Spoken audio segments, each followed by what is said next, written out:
ចាអញ្ចឹងដំបូងអ្នកទាំងអស់គ្នាចូលទៅកាន់ app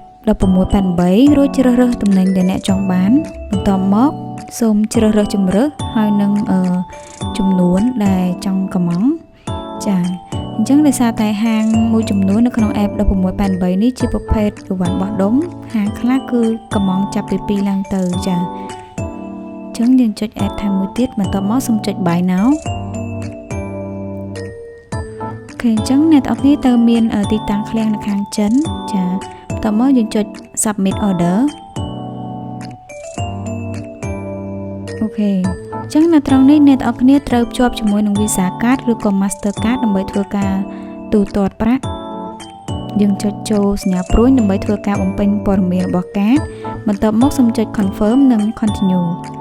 ចាយើង select ទៅលើកាតបន្ទាប់មកអ្នកទាំងអស់គ្នាចុច Pay Now ដើម្បីធ្វើការដាក់បញ្ជាទិញអញ្ចឹងនៅត្រង់នេះគេកំពុងតែ scan កាត់លុយជាមួយនឹងVisa Card របស់យើងចាអញ្ចឹងការកម្មង់របស់លោកអ្នកទទួលបានជោគជ័យ